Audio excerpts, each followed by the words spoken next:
What's going on, everybody? Welcome back to another video. In this video, we're going to be taking a look at the Resistor. It's a variant of the gun, the Volkssturmgewehr. I'm just going to call it Volkswagen because that's too hard to say. And we're going to be finding out, is it worth it to spend all the armory credits on it? I think it costs around 20,000 armory credits. I've been using this gun for 2 weeks now, and I've came to the conclusion if it's worth it or not, and that's what we're going to talk about in this video. So the way I do this usually is I rate the gun out of 4 categories: design, iron sights, close range, and long range, and give it a total score out of 40. Alright, let's get into it. If you guys don't know where to get this weapon, you go over to the Quartermaster, you go down to the collections, go over to resistance, then you go down to the Volkswagen, and you buy all 8 items, and you unlock it. So first, let's take a look at the overall design of this weapon. And honestly, this gun looks beautiful. This is probably like one of the best looking assault rifles. Definitely top 10 best looking assault rifles.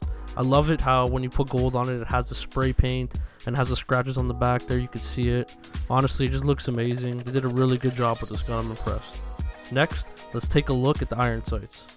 So honestly, the iron sights on this are amazing. I love the way they are. They don't have a ring around it. They're not too condensed. They're a little bit open. Again, full disclaimer, I had to say this in the last one. I know a lot of you guys probably don't use iron sights, but in my opinion, it's important to have an extra attachment on your weapon and take off the sight. If you guys can get used to that, you guys will play a lot better. But anyway, besides the point, the tricky thing is this gun's iron sights are the exact same as the stock Volkswagen.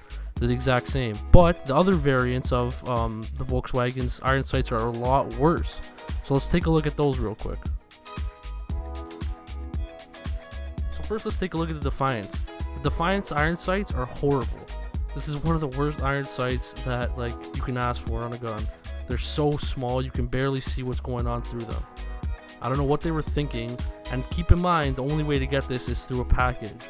The gun looks amazing. It looks better than probably the Resistor, but in my opinion, the Defiance iron sights are making it a gun that I won't use no matter what. Alright, next, let's take a look at the WW2. So the WW2 is a heroic version of the gun, the only heroic version. And again, in my opinion, this gun looks trash. The iron sights look freaking too small. I don't know who's going to be using this. I understand why people would put a red dot sight on this thing. I can't even see through it. It's so hard to play with it.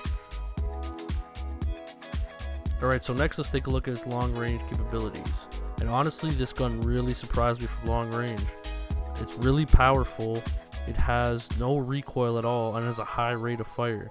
I was really surprised to see that from a gun that's designed like this, because usually they add a lot of recoil to the gun so that it's not so OP. They might change this after, but as of right now, this gun is overpowered, and I love it. And I think that's one of the reasons why right now I put the serum away and I started using this, and it's probably going to be my gun permanently.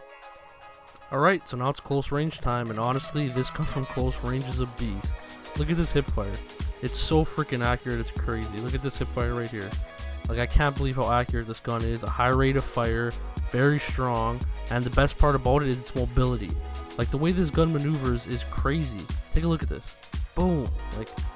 It just moves around like a submachine gun, but it's an assault rifle.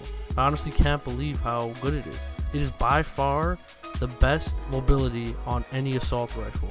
It probably compares with submachine gun's mobility. If you were to throw on airborne and use this, you'd run around like a beast, like you're holding a submachine gun in your hands. And now let's get into what the final score of this gun is going to be. Alright, so for the final score, I'm giving it a 9 out of 10 for design, I'm giving it a 10 out of 10 for iron sights, I'm giving it a 6 out of 10 for long range, because honestly, it's really good on long range and it surprised me, but it's still not amazing.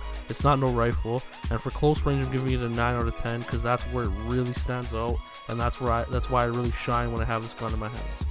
For a total score of 34 out of 40, making it better than the serum.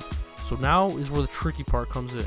And this is where I tell you guys if it's worth it or not to spend your coins on it. Because I know you guys want a yes or no answer. Is it worth it or not? In my opinion, it's not worth it. Do not buy this. Use the stock version of the Volkswagen, because all you're getting is the design. You're getting the graffiti and the scratches in it, and that's it. There's nothing special about it. It's not better in any way other than that. The iron sights are the exact same, and in my opinion, I would just save your coins. I wish I never spent mine. That's going to be it for today, guys. If you guys liked this video, please do me a favor. Leave a like, comment, and subscribe. And I'll catch you guys in the next one. Peace out.